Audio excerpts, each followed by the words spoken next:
Stream is going live on YouTube now. I'm going to hit live on Facebook now.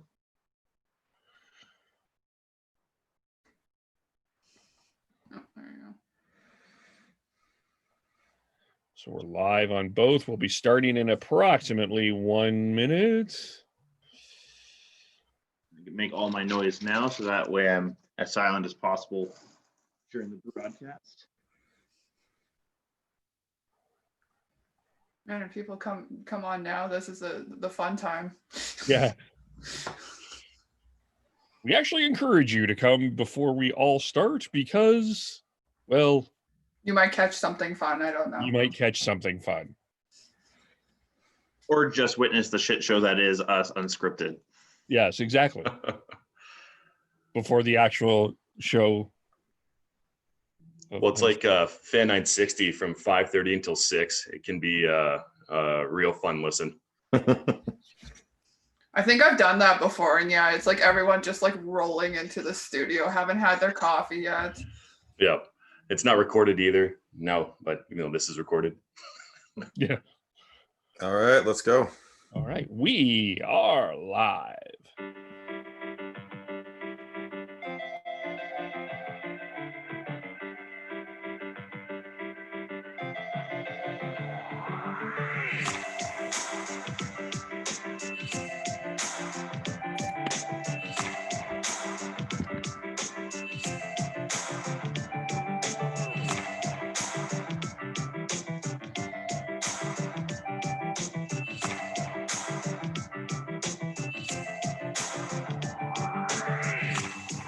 We're back. It has been a long time, but we are back on the Hockey Podcast. Welcome. You can follow us, of course, on Twitter at podcast_hockey. Facebook, of course, you can like us on Facebook. And if you're watching on Facebook Live, welcome on the Hockey Podcast. You can also subscribe on YouTube, as well as subscribe on iTunes, Google, iHeartRadio, Spotify, or wherever you get your favorite podcasts. And it has been, good grief, after going like 28, I think it was 28 out of 33 days, it felt like it's like more than 7 days without a podcast has been like, it's like withdrawal. Do you guys feel like a withdrawal has happened? Yeah. it's felt like a full off season, honestly, considering how many podcasts we did during the playoff runs for the Flames and Canucks and even the Leafs. Yes, we included that Leafs. So Chris is with us. Hello, Chris. Hello. And yeah, I'm glad to be back, even though work hours and you guys doing the morning podcast reviews just didn't work out timing wise. So I'm glad to be a regular contributor again.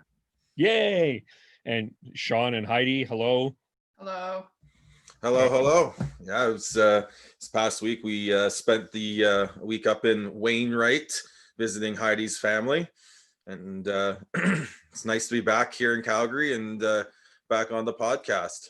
Yes, and great to have you. And Devin is with us as well. Hello, Devin. Hey guys, I'm just gonna pull the e-break right now and do a full stop on this entire podcast for right now. The reason why is because at the end of last podcast, Kevin, we kind of did a thank you to everybody, and we did not thank Kevin. So I want to be a part of the thanking committee and thank Kevin for everything that he's done. Because without Kevin, we are nothing. He does everything behind the scenes pretty much. So a round of applause for Kevin. And Kevin, pat yourself on the back. Thank you for everything that you do, man. Okay, well, thank you. Oh, now I'm gonna. Is it raining outside? No. Yeah. Well, no. Thanks everyone. Did I thank all of you guys? Yeah. You thanked everybody, and then you gave the floor to Kevin and I, and Tyler and I, and we didn't really thank you. So I realized that after we stopped recording. So I just thought you deserve your spotlight, and so here it is. Oh, thank you. All right. Well, at least you rectified your mistake there, Dev. I wasn't the only one on. I want to point that out, Tyler. Yeah, that's where. Yeah, Tyler's not here. Tyler's chasing bears, I think. If someone I'll have to point that out, retweet or. Tyler was chasing a bear yesterday, so I think that's where Tyler is today. I think he's chasing bears on the north. Hopefully, Noble Nation is still with us today, and hopefully you can make your comments on Facebook. I put up a poll. We'll get into this a little bit more. Which Canuck should be the number one priority for the Canucks to re-sign, and I put Markstrom, Tanev, and Toffoli because those are the three big ones. But kind of now that we have a bit of a step back, we'll start with the Canucks, and then we'll talk about this team. Has anyone heard of a team called the Calgary Flames? Who? What? The Calgary Flames? They were an NHL team. They have those guys. Well, we'll have a conversation about them as well. A little bit later, and then we'll get into some NHL stuff a little bit. But kind of now that the Canucks season's over, we had Jim Benning did his end of the season availability.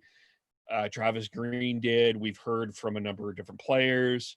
Now that it's over, a week after the loss to the Vegas Golden Knights, what are you thinking? How are you feeling? Where are you at with the Canucks? And especially, I don't know how much hockey you've watched since.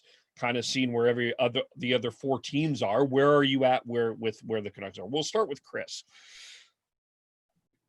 Like, we exceeded expectations this season. So really, I'm just happy that we got as far as we did. Like, no one was expecting us at the start of this season to not only make playoffs, but to push to Game 7 of Round 2. Like, sure, a lot of that was due to goalies standing on their heads to get us to that point, but yeah, we were playing with house money, and I'm proud of how far they got, and I'm excited for the future. Yeah, the Canucks, they got everything. Travis Green got everything he could out of that roster. Tyler Myers was playing with like only one shoulder. Toffoli was playing on one leg. It was he got everything he could. They just they're not quite there yet, and going up against a tough team like Vegas, that showed. But seeing what Demko did in games 5, 6, and 7 was fantastic. And then going forwards, it was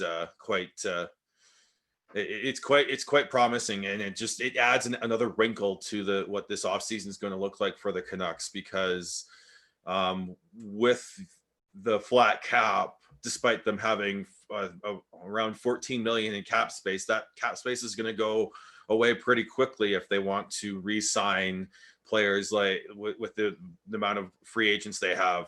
Names of Markstrom, Toffoli, Tanev on the UFA side, as well as Gaudette, Virtanen, and McEwen, Mott on the RFA side. So it's going to be a very interesting offseason for the Canucks. They have got some really key pieces that can really help them develop into a contender, hopefully. But this is going to be the make or break offseason for Jim Benning and the current Canucks front office, because if they screw this one up, they're screwing up some major prime years for the Petterssons and the Hugheses on this roster. So it's going to be very interesting to see what happens and what major moves they make, because there are going to be major moves that the Canucks make this offseason. And if you think Canucks Twitter is toxic as far as pro and anti Benning, it's only going to get more and more ramped up this offseason. Yes, we'll get into that. I'll address that in a minute, but I just want to hear from Heidi and Devin, sort of from your Flames fans' eyes. What did you see from the Canucks, and do you feel right now that the Canucks are way ahead of the Flames, or just a little bit ahead of the Flames, or are you not worried about them at all?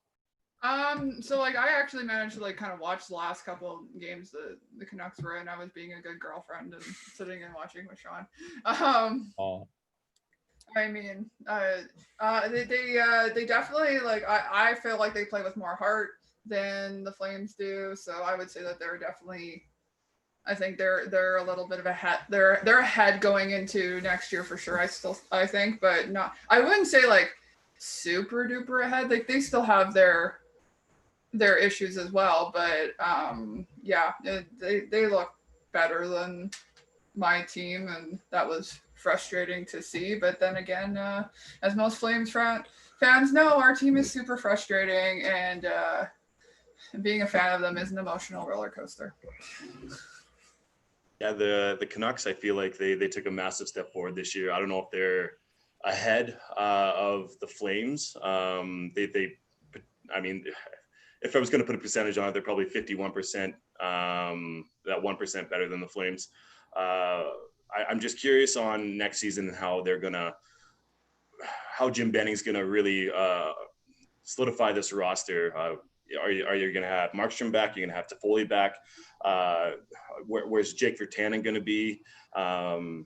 Chris Tanev, Troy Stetcher, among those UFA and RFAs as well. So I think there's a potential for a step back next year for them. But with the heart that they showed throughout this playoffs, I feel like they're definitely up there, or they can be up there if they keep on pushing in the right direction.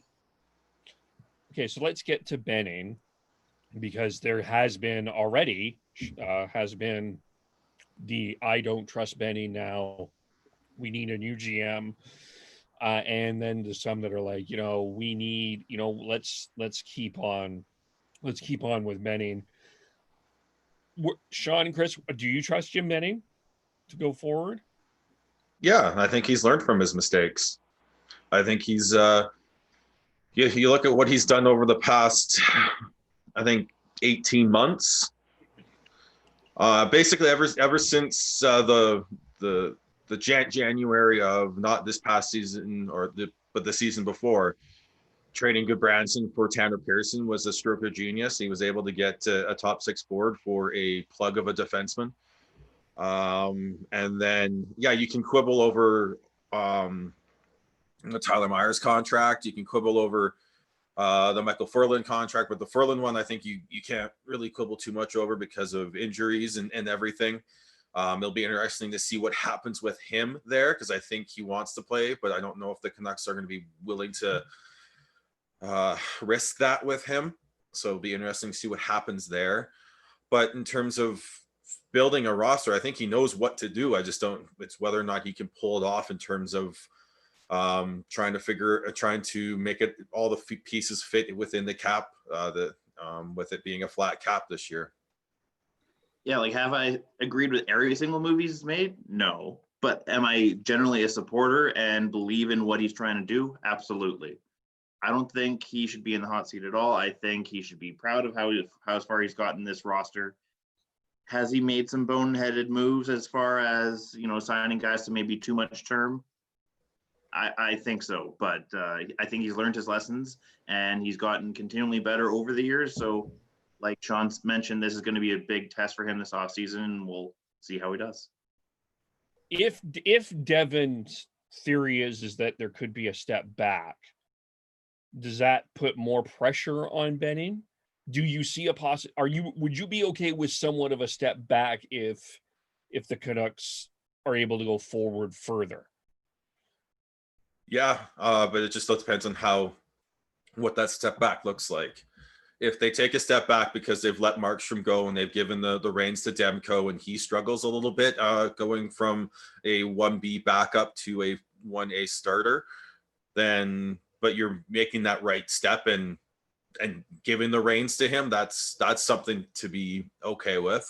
If they decide to revamp the blue line and it doesn't quite work, but they're younger, then that's fine. That means we're building with this core of Pettersson and Hughes and Horvat and Besser. But if they stick with the more veterans and then take a step back, then that's something to be very worried about. Fair. Chris? No, I agree with that. Heidi, Devin, do you trust Jim Benning from where you see? Does he frighten you as a GM? No, it doesn't frighten me, no. Yeah, I mean, each GM, they have a potential to make boneheaded moves, and Jim Benning has He's made some, but he's also made some really good ones too. So am I afraid? No, I trust Brad Treliving more than I trust Jim Betting going forward. And I see there's definitely potential there. And it's whether or not he can make the right moves. And then not just making a move for the sake of making a move, but making the proper moves for the right price going forward is going to be massive for him. Okay, that's so that's you made an interesting point. So what I want to address then the poll question. Maybe we'll address this individually. I want to talk specifically about Jake Virtanen as well. So Sean and Chris, we didn't hear from you, but we had this debate last week about Markstrom and Demko with Isha. Shout out to Isha and Tyler and Devin, and I discussed Markstrom or Demko. And I feel like we were split on this topic, actually. So, Chris, do you bring back Markstrom, or do you let him walk and go with Demko?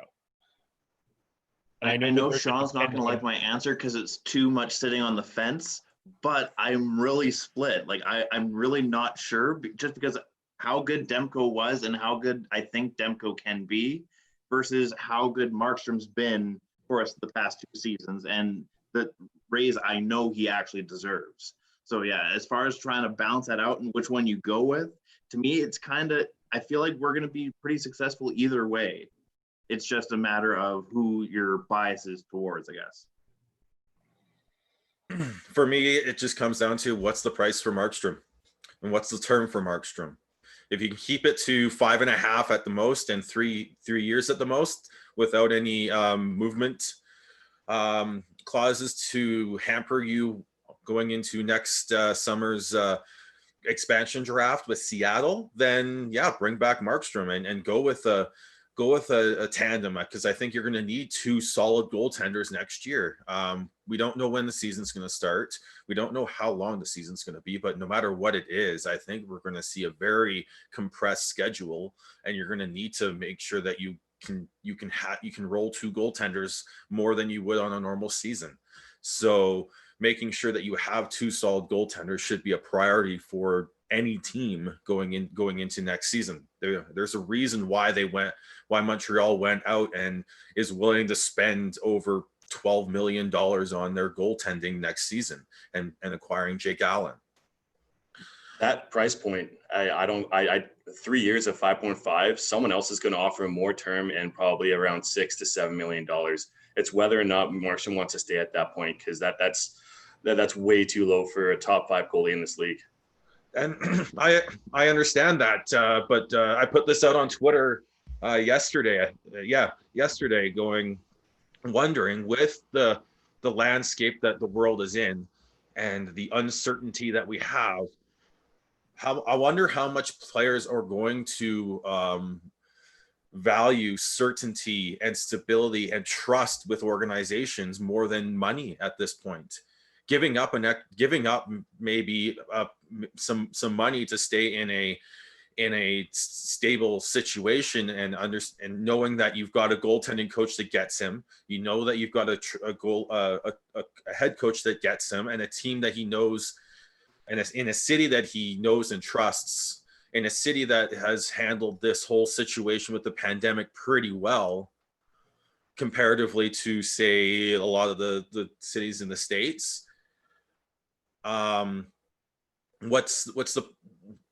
Is that something that the Canucks can leverage to try and keep the cap hit and the term down and not have to give them, say, a no movement clause to a point where they actually have to either trade Demko or lose him for nothing in the expansion draft?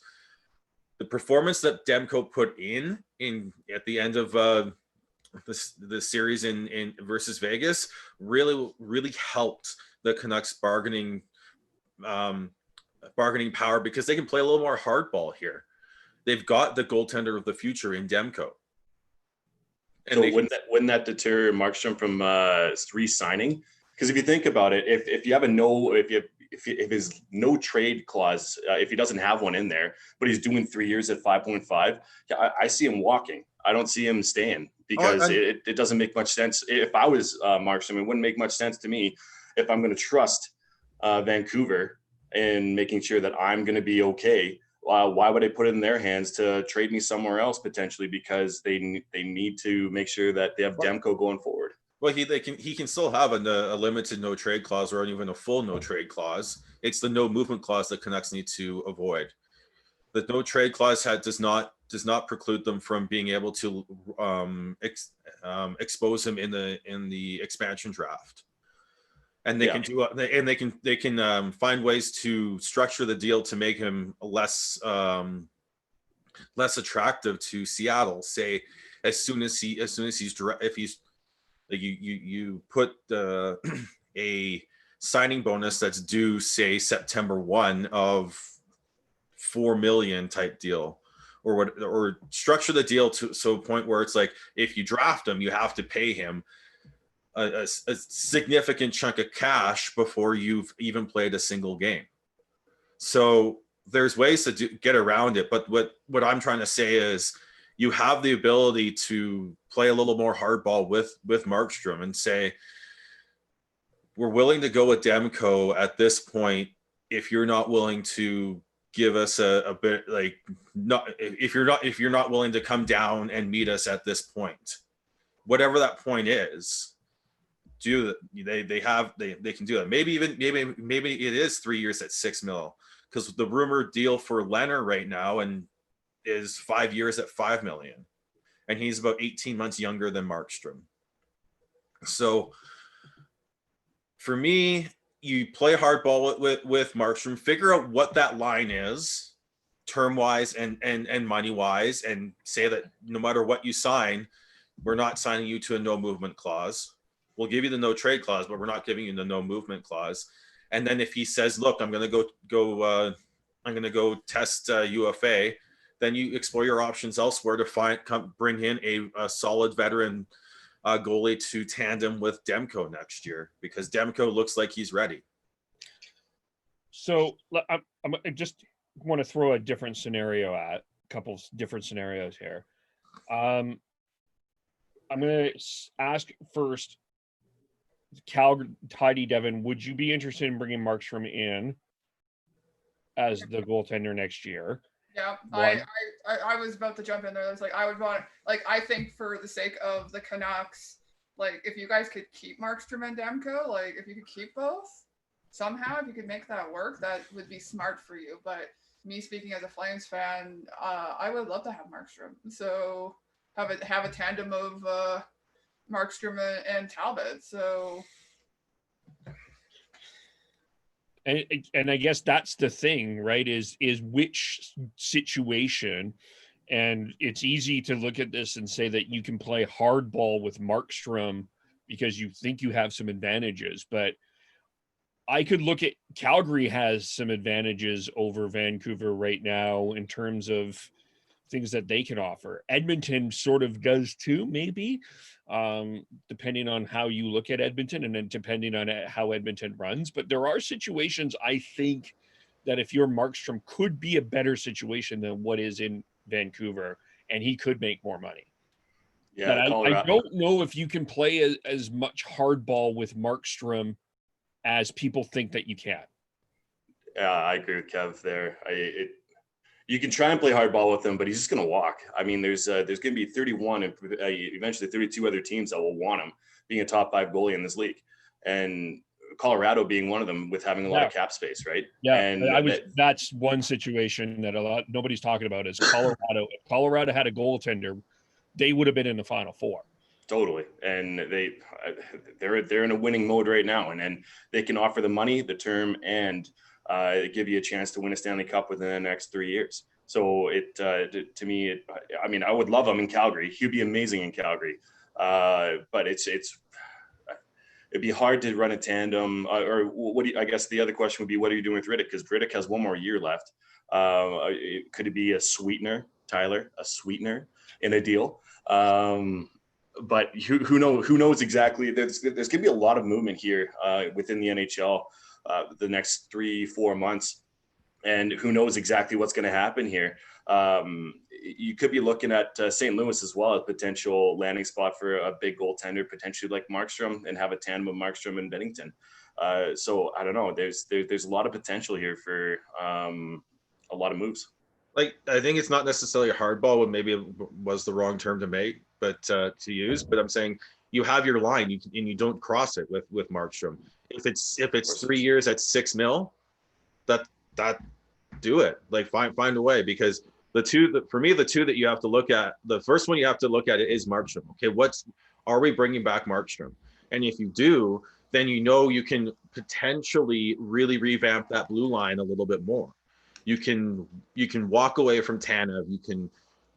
You can bring back Stetcher at a lesser cost, and try and use some depth elsewhere to try and bring in some more help on some younger puck moving blue liners.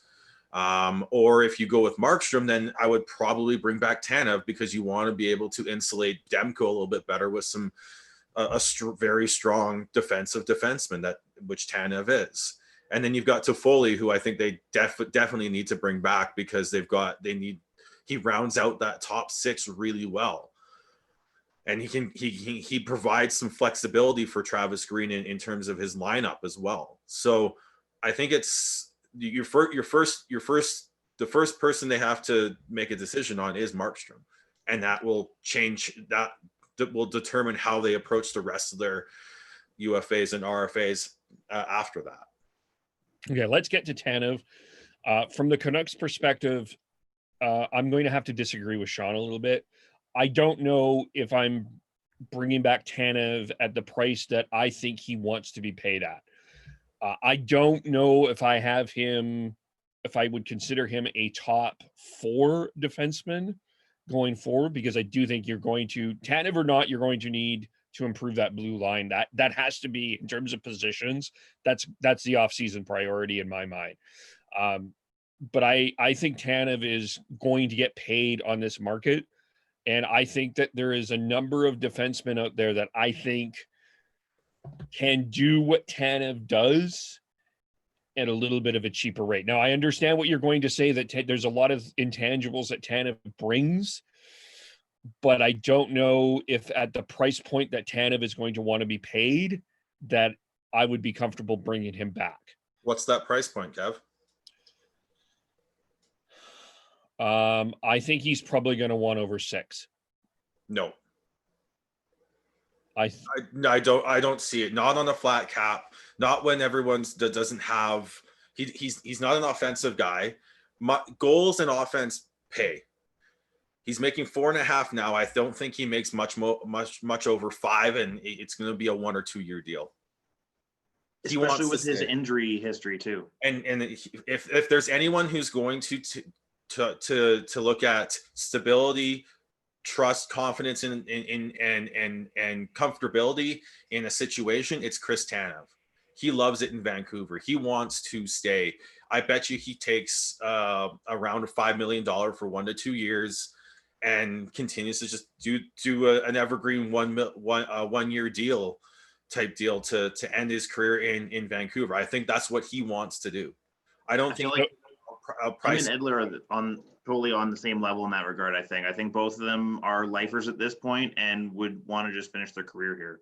I could see it happening. I don't see him going out for money the way that maybe Markstrom and Toffoli might. I don't see it. Why wouldn't he?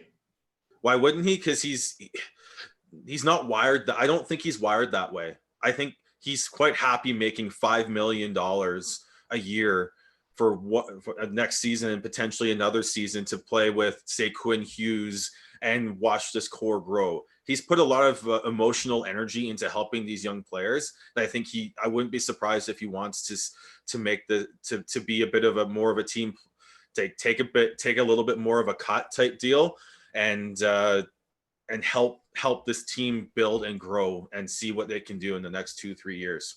So if you're Winnipeg, I'm just throwing this out there. If you're Winnipeg or Toronto and you're offering 3 years at $19 million total, Toronto can't afford that, Kev. I'm just throwing this out as a scenario. I'm not saying that this can be done. Or even a Colorado, you don't think Tanev would take it? I don't think he gets there. That's the thing, Kev. I don't think he gets there. I think he makes a deal before he gets to UFA. There isn't that like 1 week negotiating window, legal tampering period like that we've had in the past few years.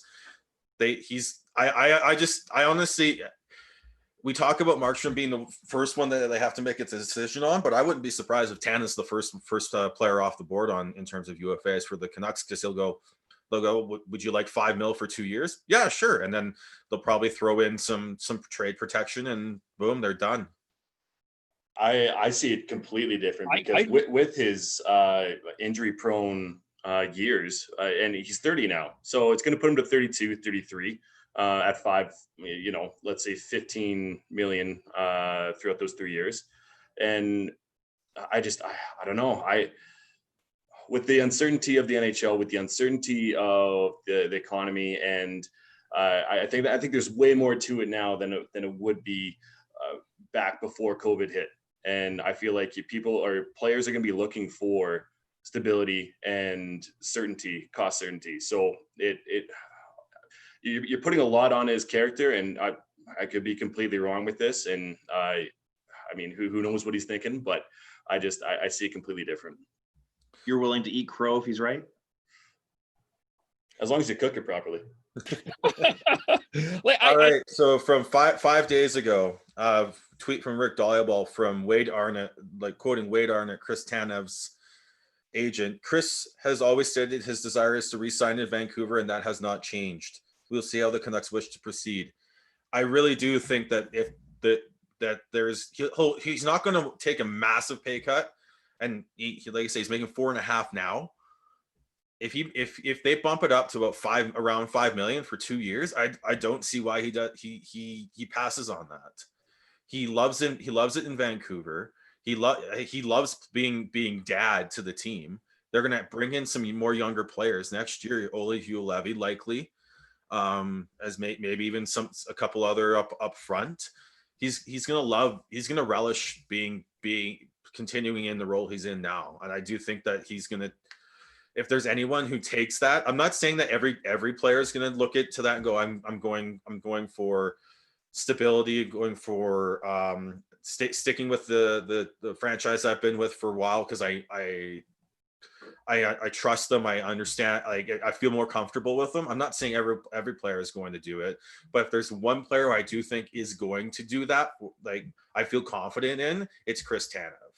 I don't think he's going to go chase the big bucks when he's when he knows he can still make a significant chunk of change and still live a very comfortable life in Vancouver, in one of the better cities in North America, and when with a franchise he's been with his whole career, and he's basically become one of the key off ice figures for them. So if there's anyone who goes that way, it's going to be Chris Tanev. I don't foresee him looking for $6-7+ million in a flat cap scenario, and that's part. I really do not see it. I think this is going to all. I see both sides of this. I'm being Chris, and I'm being the fence sitter in some ways. I see what you're saying, but at the same time, it's maybe so much different if a Winnipeg comes and offers something. If somebody offers something ridiculous, I think that this is a game changer. And yeah, but he's not going to get there. I'm saying he's not getting to UFA. If the Canucks decide that they want to keep Chris Tanev, he's not getting to UFA, and they're not getting that chance. Okay. So Calgary's not. No other opinions. No one can say anything. So Calgary's not going to have a chance at Tanev. Is that what I'm hearing? Yeah, like if the Canucks decide that they want to sign Tanev and they offer him $5 million at 2 years or something around that, he's not getting to UFA. He'll sign that. It was just like Edler last summer. It went right down to the wire, but they got him signed before he got to UFA, and no one else had a chance to sign him. Brian Burke could be on a plane to Stockholm, and it's not going to make a difference. You could be right. You could be right. We'll see. I'm not saying you're right or wrong. I'm just I I'm saying I don't know. I think it's easy to say that, but if there are rumors of someone offering something significantly more, who knows? That's going to be. Also, I don't foresee teams overpaying for someone like Chris Tanev, who doesn't provide that much offense. He does provide value, but at the right price. We're looking like you look at the Canucks at fan base and how they treated Tyler Myers this year. He made $6 million. He didn't produce that much offensively, and he's getting he gets beaten like a dead horse every time he makes a mistake. Tanev, in my eyes, is like a upgraded version of Chris Russell, just a shot blocking, defensively sound machine. He's a little bit better with the puck, but yeah, exactly. You're not if you overpay for that, you're screwing your team up. And I could see if he gets to UFA, I could see teams making some big offers for him, but I'm saying he's not making UFA if the Canucks want to sign him. All right. Tyler Toffoli. This is a tough one because I think it goes into what happens with the other two, because I think as much as I think they need to sign him, I think they do, and it's just gonna be interesting to see what he commands, because he doesn't have the same loyalty to the Canucks that Tanev has and Markstrom has. So I'm very interested to see. I think if out of the three, he's the most likely to hit UFA. Yeah, he's the hired gun, if you will, out of all our potential UFAs. Where is all this money coming from? Exactly, right? Where's this money coming from? That's the problem. Oh man, you're gonna sign all three? If the only way they can sign all three is if they were able to move out some cap, if they were able to find a way to. Don't say Louis Eriksson, please. Robidaw Island, Furland. If they can find a way, to do what Pittsburgh did with Bukestad with Brandon Sutter, if they can find a way to, yes, in perfect world, blue sky, they find a home for Louis Eriksson. That's the pill that fixes everything. That's the apple cider vinegar that fixes everything. Like, come on, Ottawa, come on, Buffalo. But in reality, they need to they have to get a little bit creative and find a way to move players like Brandon Sutter out and find out what they can do with Michael Furland and all that. So it's going to be very tough. I don't think they sign all three. Personally, I think they're going to decide on two of them. If it's up to me, I think the best way to go is to go with Tanev and Toffoli and run with Demko. But it's a tough choice. It's a very tough choice. I don't envy Jim Benning in trying to make that decision. So, Chris, you want Toffoli back? I would very much like Toffoli back, and he was saying the right things in the presser that he did for his end of season interview. But like I was saying earlier, if there's one UFA that we have that is going to be a hired gun and will walk for more money, it's going to be a Toffoli. That being said, I very much think that he is like that one piece that we were missing that kind of pushed us into a playoff team. He was only here and only played 17 games. I think it was like 7 in the regular and 10 playoff games or something to that factor. And just the impact he was able to make in that short window was huge. He turned our power play from maybe middle average to above average, one of the best in the playoffs. So like, I really want him. I'm just not sure if it's likely to happen. I think he's going to be a significant piece in a UFA. I think it's very likely he's going to be overpaid. That's another one I could see probably a Colorado or a Nashville jumping on. with all their cap room and probably paying him a lot more than he's worth. Would they, Calgary folks, would you want Toffoli? Is there a price that you would like Toffoli at? I'm not saying Toffoli's going to Calgary, by the way. I'm just asking, like, in terms of, like, is this a person you would be interested in? I don't know why you wouldn't be.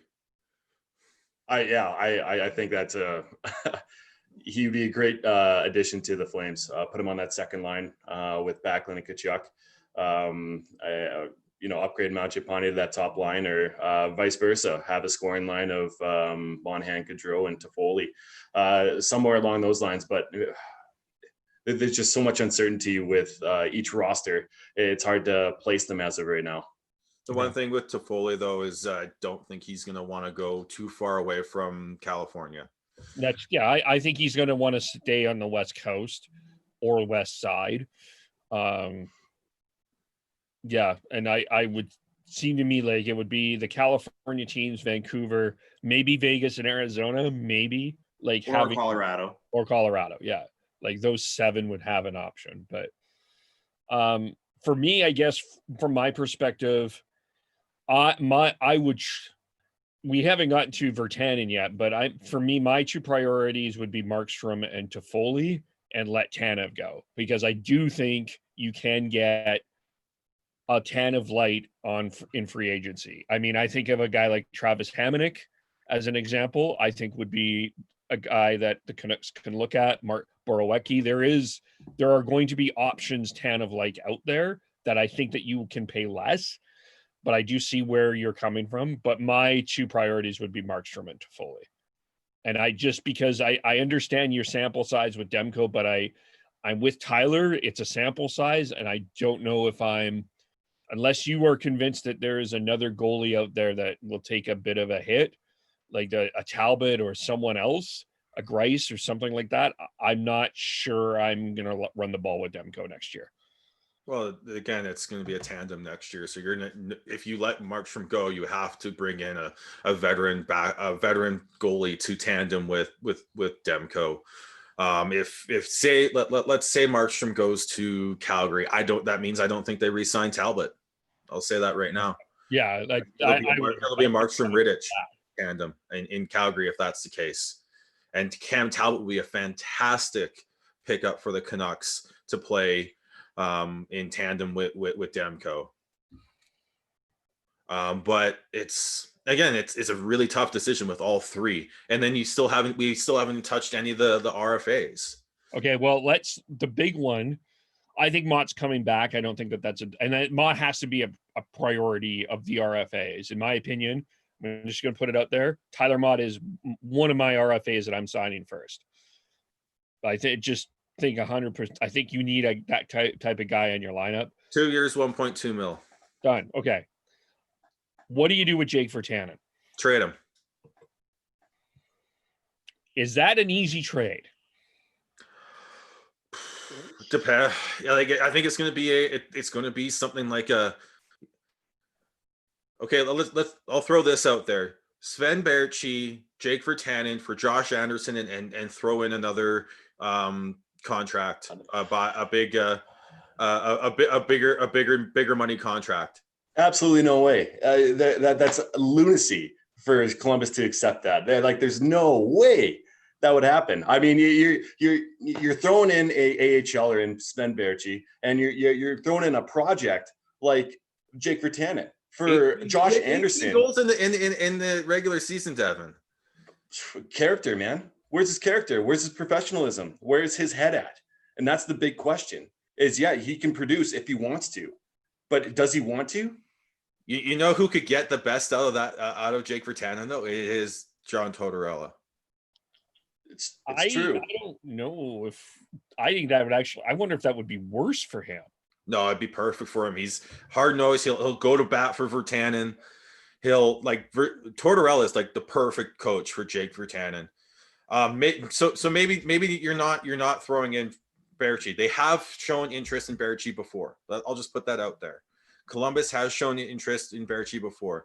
But if you like, that's the type of deal. But what I'm trying to get at is that's the type of deal that the Canucks are probably going to make with Jake Virtanen. If they do it, it's going to be either he's going to be a bit piece in a big deal, or it's going to be a swap for another RFA who's also a project player, and that's what Josh Anderson is as well.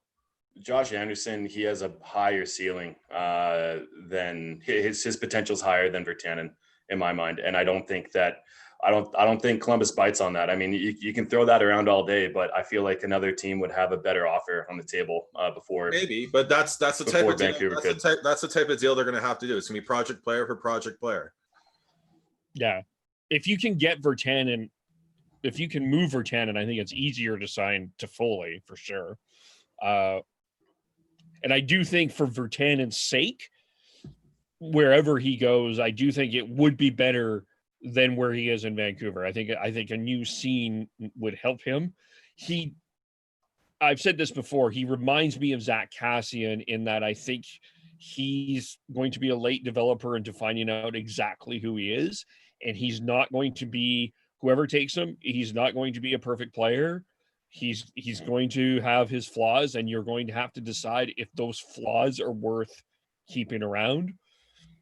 But I think he will be better out of Vancouver than he was in Vancouver, and Canucks Twitter will be upset when that happens. But I think that's just the reality of the situation. Canucks Twitter upset. It's shocking. I know. Never. Never. They're some of the calmest people in the world that are on Canucks Twitter. That being said, Kev, the biggest RFA that Canucks have to make is Adam Gaudette. Well, to me, that's you sign him. Like, yeah, but can you get him locked up long term? That's the big key. That's huge for me, because I could see him developing into a absolute someone you can rely on for 40 to 50 points consistently and be a key player for the Canucks and their depth going forward. If you can get him locked up 3-4 years at sub $3.5 million, that's going to be a steal of a deal. And that's going to be something that the Canucks need to get done this year. Go ahead, Devin. I just see a bridge deal for him. 2-3 years at probably $3 million, maybe 3.5, and that's with the flat cap being the way it is. That's pretty good. If it's a bridge deal, it'll be less than $3 million, I think. Yeah, I'm thinking bridge deal for him too, and I think that Gaudette Green relationship is going to be very interesting going forward, because I think I know that Travis Green doesn't like Adam Gaudette on the wing, and I think he prefers him at center, but there were times I think in these playoffs that if he used Gaudette on the wing, it may have been better. I don't know, but Gaudette's definitely going to get more ice time next year. Gaudette needs to really spend all his offseason and as much contact with Manny Malhotra as possible, and learning how to be a face-off, to be able to take face-offs and be a consistent face-off winner. That was one of the biggest reasons why he wasn't relied upon by Travis Green, is he never was able to feel comfortable that Adam Gaudette was going to be able to win a face-off, especially in the defensive zone. That's fair. Yeah, no, I agree. Plus, they need to give him someone else skilled to play with on that third line. Yeah, and that's, I mean, if you sign Toffoli, you've got your top two right wingers figured out. I do think I said this last week. I think you need to bring in another top six forward if it is at all possible. I think you move Tanner Pearson down to the third line. I don't really think he's a top six forward anymore and on this team. Or you find a way to have Gaudette and Mott play together more, because I actually really liked them together. I don't know if you can give Mott more minutes, but it's Pearson Mott combination, something like that. I can see going forward. In terms of the Canucks, is there anything else that we do need to talk about? I wouldn't be surprised to see a Travis Green contract extension this Yeah. offseason as well. Yeah, I think that will probably happen. Probably sooner rather than later, I think. And the only other thing I would add is that with that press release that Aquilini put out, it looks like no matter the financial situation for the Aquilinis, they're spending to the cap. They realize how important this team is to the market and how much of a cash cow it can be when times are good. They are not pulling a Buffalo. No. We do have a comment in the Facebook group, and from Jeff Schneider. I don't know if he's related to Chris Schneider. Hi, Dad. But he agreed with me and would let Tanev go. So your father's a very wise man, Chris. All right, let's get to the Flames, the team that has not been around for a while. The big question I'm curious about here, Heidi and Devin, from the Flames perspective, we have not heard a decision on the coach yet. Yeah, and I thought that there was a tweet that went out that made it sound like they were going to make a decision within a week or so, and then it never happened. So it's been like, I know I personally haven't been on Twitter for like the past week, and I'm kind of not. I haven't been spending nearly as much time there as I normally would, but like I've just seen nothing in news of the Flames in general, which is a little frustrating, but. Yeah, it sounds like well, Brad Treliving was on the morning show, not this past week, but the week before that, saying by Friday, and this was the Tuesday 2 weeks ago, that they would probably have a decision within the next couple of days, and we've heard nothing. And to me, that doesn't sound good for Jeff Ward. I feel like they were potentially going to go with Ward, just from my gut feeling. But I thought obviously there's been something's happened within the past a week and a half for Treliving to pause and hesitate, so that potentially they could be doing more interviews. But the farther that this goes on without having a head coach, the less chance I think that Jeff Ward will be back. He shouldn't be back, in my opinion, though. Should not? No. Yeah, I'm with you. I'm on that train. I'm wondering, do you think that the handling of the Talbot Riddick situation in Game 6 changed anything in Treliving's mind? Potentially. There's a couple things that kind of raised a bit of a red flag there. With as far as line combinations throughout the playoffs. So that definitely, it could be up there for sure. And potentially talking with the leadership group there of Gio, Tkachuk, and Backlund, I think they have a big say in what they do as well. Just giving what they thought of Jeff Ward and how he deployed his units there. Yeah. So I'm kind of with Devin in thinking that I suspect we're going to have a new coach here. And for the love of God, Calgary, Brad, Mr. Treliving, do we call him Mr. Treliving? Tree. Let's call him Tree. Tree, listen, I need you to hear this. If you're anything that I say that is important to you, please, for the love of God, not Mike Babcock. Please. I would literally lose my mind and reconsider watching the Flames, I think. That would be a PR disaster. They can't do that after getting rid of Bill Peters and then just bringing in somebody Sabobatic again. Like, yeah, if they brought Babcock in, that's a terrible decision. Babcock needs a little bit more out of a little more time out of the NHL just to get everything cooler heads will prevail, and he can come back and reinvent himself. But Brad, if you do that, you've lost the entire faith of probably the majority of the fans, especially after what he talked about after letting that agreement of letting Peters go. Bringing in Babcock would just be such a terrible thing to do. But at the same time, Do you think that the Flames will actually spend money on a coach? Like, do you see a Laviolette or a Gallant coming here?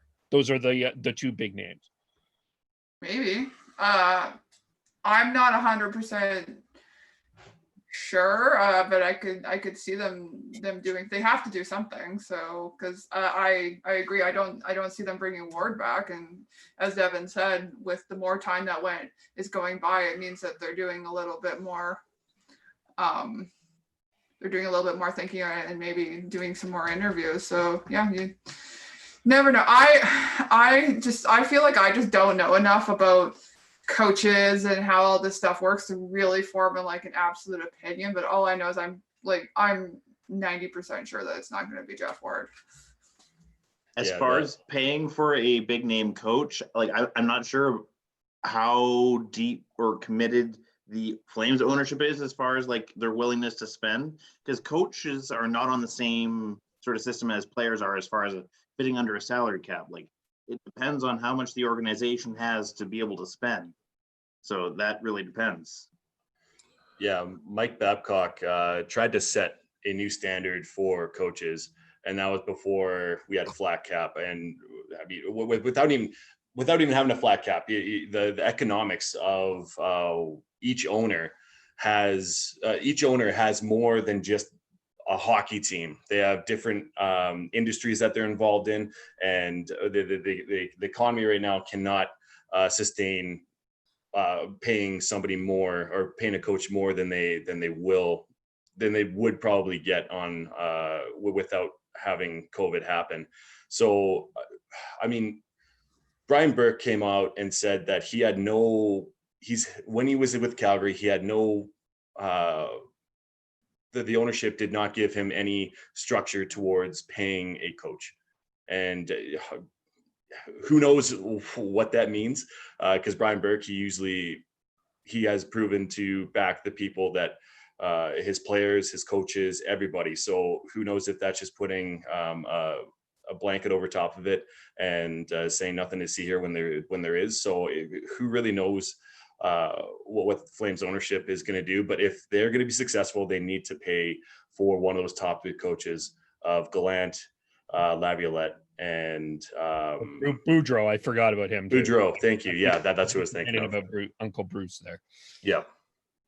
I was just doing some quick research there, looking at who are the assistant coaches, specifically on the Islanders and Tampa, in terms of potential people to get the at least a call and interview with the Flames. And two names popped out to me, and Lane Lambert and Todd Richards. Both have been around the block as assistant coaches a long time, and Todd Richards has had a couple goes at being a head coach. So I wonder if they're waiting for them to one of them or both of them to become available for interviews at this point before making a decision. But they're gonna have to make a decision quick here, because they're gonna have to start planning for next season as quickly as possible. We're less than a week away from less than a month away from UFA, and you're going to want to be in have a good idea on what your coach was, type of player your coach is, and type of system your coach is wanting to deploy to be able to attract free agents come October 9th. So they're definitely going to have to make a decision within the next 2 weeks, I think. Yeah, and the sooner the better, because you're going to have other teams that are going to be wanting those top three coaches, and you want to be on top of that and not have to settle for another coach. And then Treeland's going to come out and it's like, yes, this is the guy that we wanted, blah, blah, blah, do the whole media thing of, this is the guy that we wanted, when truthfully we know that he wanted one of those top three. Mm-hmm. Yeah. The other big issue is through reports, whether they're true or not, is the Flames are being linked, and the Oilers also are being linked to some of the bigger goalie names that are not the UFAs, but in trade. We've heard Freddie Anderson's name come up. We've heard Matt Murray's name come up. I wouldn't be surprised if we hear Marc-Andre Fleury's name come up here soon when that season's done, because if you're signing Robin Leonard for $5, you're probably going to let Fleury walk. Darcy Kemper as well. Darcy Kemper. Are any of those four more interesting than what the Flames have? Or would you just run with what the Flames have, depending on what you have to give up for a Freddie Anderson or a Heidi? Just trying to think. The idea of Fleury is interesting. That would be something that would be like I still think that he's a good goalie, and he would be good for the Flames.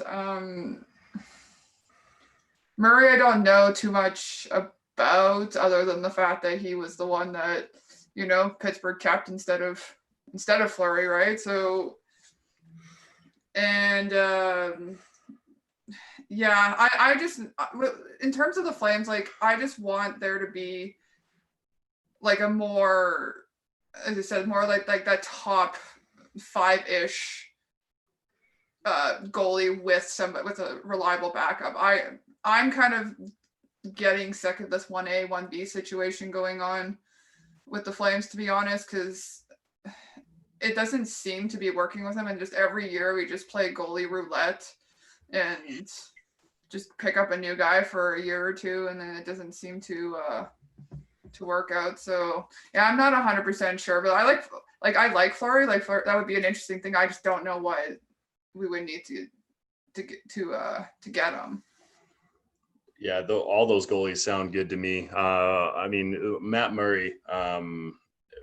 So Kevin Woodley, Sean's goalie guru friend guy buddy. Kevin and I are buddies too. So Kevin and Kevin. I'm sorry, I screwed up there. Well, like, he's probably closer than Sean, but we're buddies too. My apologies, Kevin. Here, I'm sorry. I'm like here. He was on with Ryan Pinder in the 9, talking about Matt Murray and how he needs to do a little bit different than he has been positionally for the past 2 years. And Matt Murray, he says that Murray's working on it just to be better in that sense. And it's crazy how within 2 years the game has changed so much that Matt Murray has to change his style from being a two Stanley Cup goalie, 2 Stanley Cups.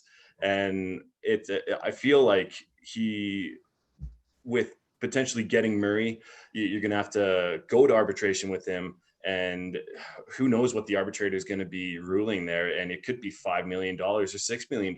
And right now he's not that type of goalie. Fleury would be interesting. I think Fleury would be actually a good tandem piece going forward. But once again, what are you giving up? And there's been a lot of talk about Darcy Kemper from Elliot Friedman saying that we are are talking to Darcy Kemper. Now, Arizona is going to be wanting a lot for Kemper. The only problem with that is that Kemper only has 2 years left and potentially could walk, and giving up a first rounder and a prospect and potentially a piece off, like a good piece off your roster is too much for me. So, I mean, ideally, yeah, any of those goalies would be nice. But I feel like it could be too much money or too much.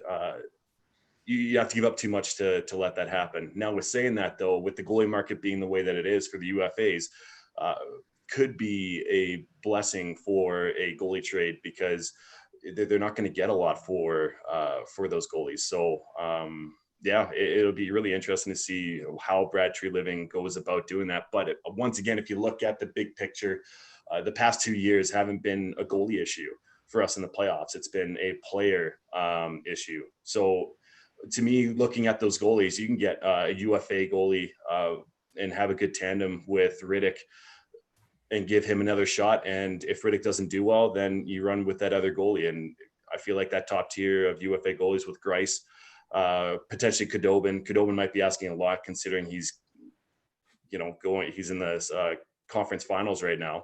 But I feel like for Brad Treliving, you need to be looking elsewhere to improve your team through trade. And there has been talks with potentially Oliver Ekman-Larsson out of Arizona as well, and that'd be an interesting trade. So once again, depending on whether if there's some salary retention there, I think that's a better look than looking for a goalie. I noticed you didn't say anything about Freddie Anderson.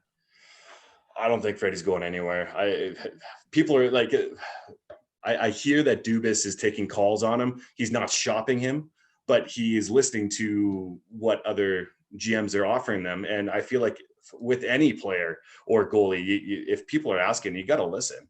I think you're stupid just to hang up the phone unless it's Connor McDavid or, one of your top stars on your team, like a Tkachuk or even a Brady Tkachuk out of Ottawa. I feel like, those are kind of untouchable players that you don't really listen to. But with the fact that Anderson has 1 year left at $6+ million, I think it's actually just 6 even.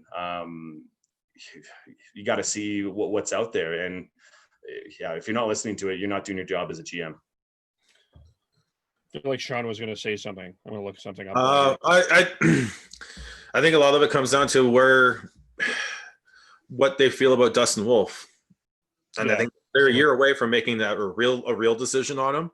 It usually takes about a year for most goalies. Need at least a year in the AHL to be able to break into coming from junior or college, even Europe, but for the most part, to be able to, before you have an idea on what they're going to look like as a pro here in North America.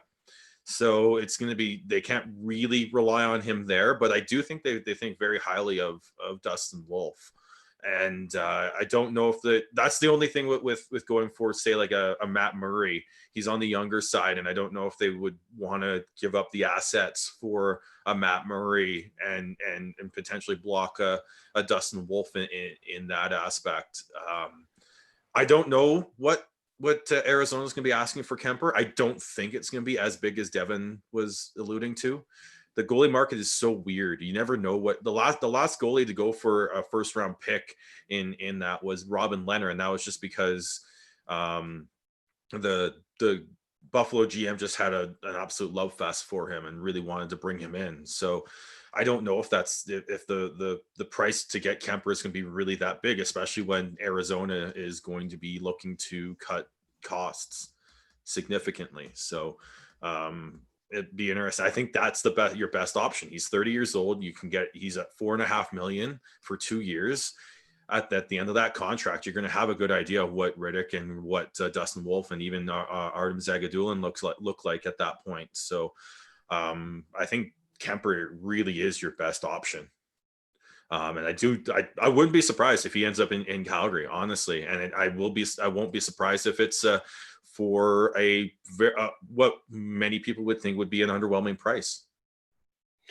You're looking at just for fun. There's the goalies in the draft. Askarov from Petersburg is considered the best goalie and is quite likely the one that will be going in the first round. You might go top 10. Top 10, yeah, but he's going to be pretty high. Nicholas Dawes was passed over in 2019. He's another one. Drew Comesco, Samuel Lavich from Sherbrooke, Jan Bednar, Joel Blomqvist. So I guess that's also going to depend if you're taking a goalie in your top 2. Which you could do. I could see the thing I like about Kemper is he's been on not a great team, and he's been able to kind of stand on his head and keep his team in there. And I do think for the Flames, I think in some ways they need that. But on the other hand here, I really do think the Flames need to bring back Cam Talbot at the very least. I think he did bring some stability. I thought he just brought a different energy to this team in terms of, like, sometimes he takes too much of the blame, but at least he was willing to take some blame. Cough, cough, Mike Smith. But I possibly would look at seeing what you could get in a David Rittich trade, which could not be as much as I think. You mentioned how you think the Flames need a goalie who can stand on his head and be good when busy. I agree. I think that's I really at some point here we will have to reconnect with Kevin Woodley and discuss that further. One of the big things that's been on my mind for a couple of years in terms of goalies is matching up goalie styles and how a goalie plays being busy versus not being busy, facing high danger shots versus facing low danger shots type deal, and being able to find the right match with that and the goalie coach. Yeah. Again, this is why I think that I agree. I think Markstrom would be a fantastic pickup for the Flames if he reaches the UFA market and they can sign him, because exactly that. He's proven with Vancouver that he's good. He's able to play strongly when peppered with shots and peppered with high danger shots. So I do think, and he doesn't, and the difference between him and Rittich, because Rittich does that well as well, but he then has mental lapses where he gives up bad low danger shot goals. Markstrom's gotten rid of that. So I do, it's going to be interesting. I would love to reconnect with Kevin Woodley and discuss kind of that aspect of things with both the Canucks and the Flames and even the Leafs, because Freddie Anderson that situation is interesting to. It's going to be interesting to watch going forward for this offseason and into next season. Yeah, for sure. As far as the Flames go, though, it really depends also on what happens with Johnny Gaudreau and Sean Monahan, or what kind of shakeup they're going to do. Because say, for instance, if they get some good pieces back for those players or one of those players, and you could potentially have to take a step back and let those pieces develop, then that gives you a little bit more time to have another 1A, 1B, and not blow your brains out with getting a big goaltender because of Zagadula, because of Dustin Wolf coming up.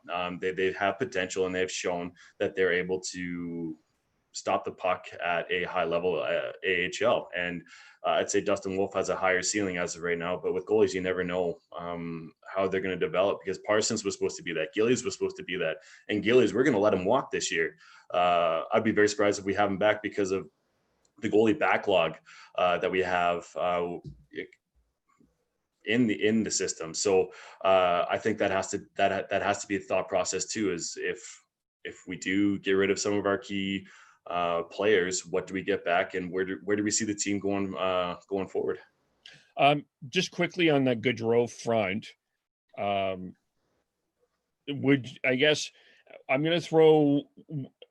I have two names here. Would you combine a trade of Gaudreau for an Oliver Ekman-Larsson?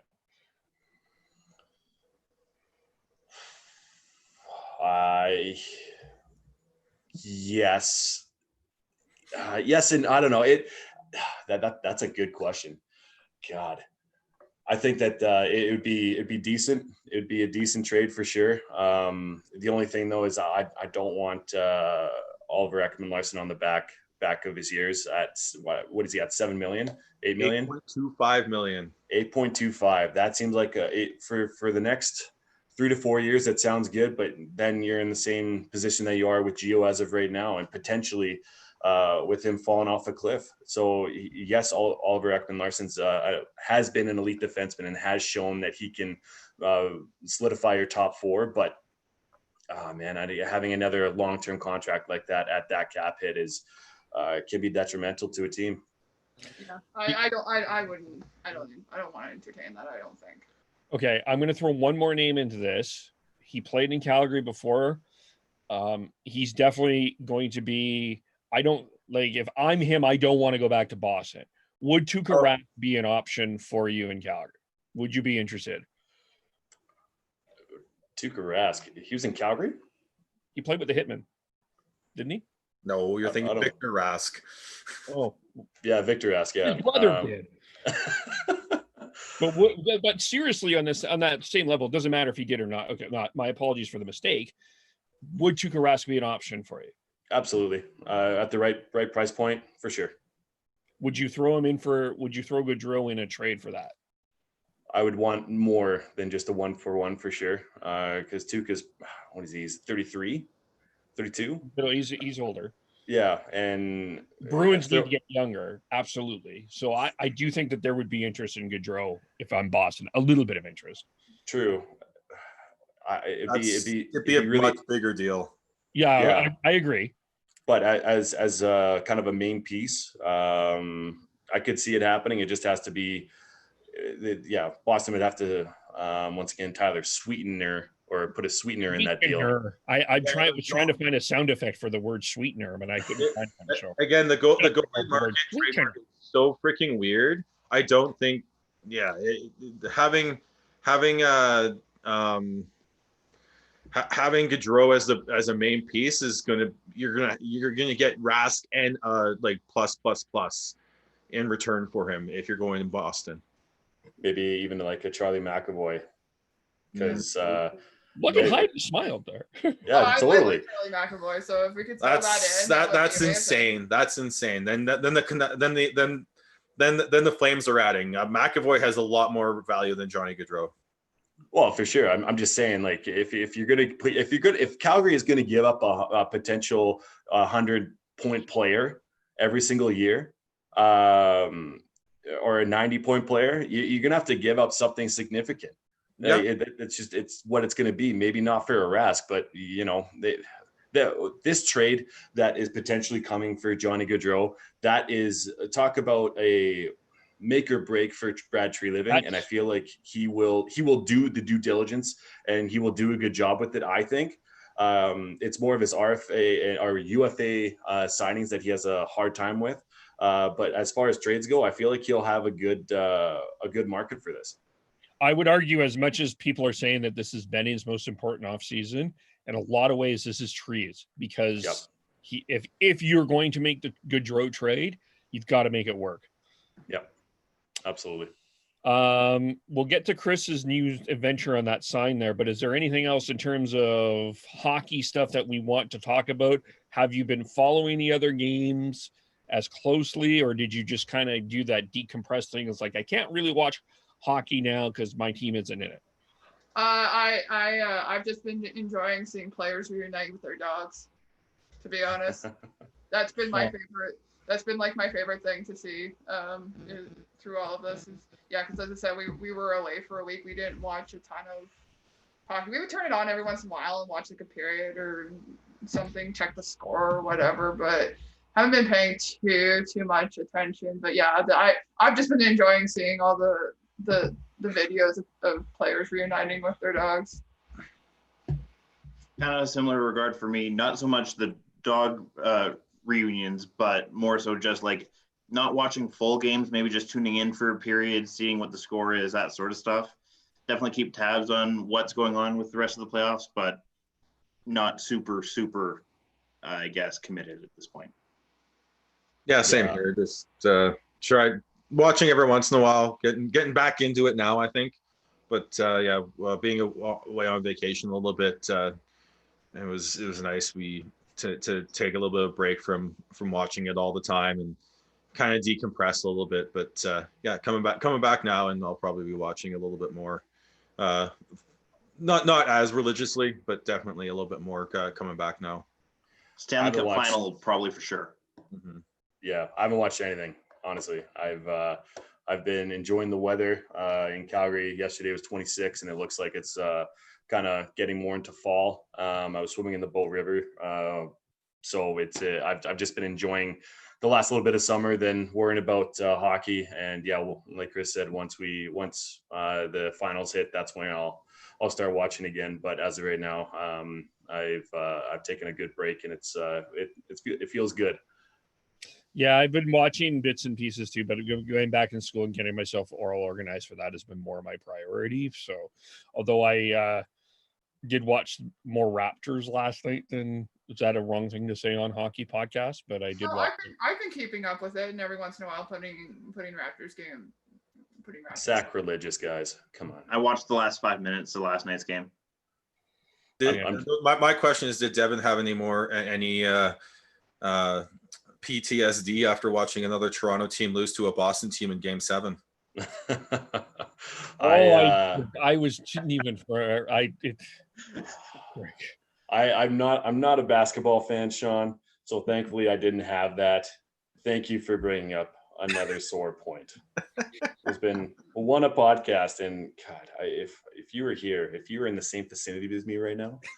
How does that shiv feel in your side there, Devin? Oh. Yeah, enough on that. Chris, what's on your sign there? Okay, so I knew you were going to probably bring it up as soon as I put it on the wall. By no means is this scientific. In fact, it's not even the exact lineup I want or expect. It's what I could make work with the letters I had.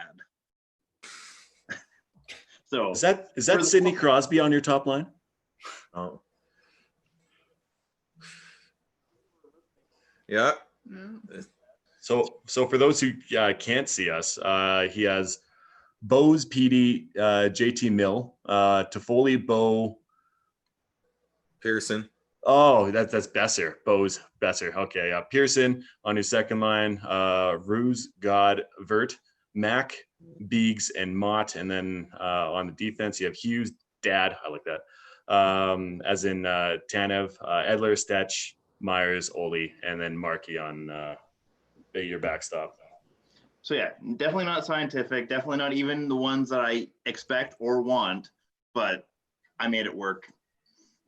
There we go. Adventure there. I was looking for another sound effect there for those that are wondering. Let's leave it there. We'll next week when we're back on, we'll talk more Stanley Cup final stuff because we'll know who's in the Stanley Cup at that point in time. But we'll talk more Flames, more Canucks. How do we follow everybody? I am Beardy Canuck 03 on Twitter. I am at Hadamez Balls all over the internet. I am at Schneids on most social media. I am on Twitter at Gordhouse09. And Tyler as TNOBLE. I am at KEVOLE podcast_hockey. Like us on Facebook, subscribe on YouTube, and of course, subscribe on iTunes, Google, iHeartRadio, and Spotify. And thanks everyone again for watching, and we will talk to you all very soon. Bye for now.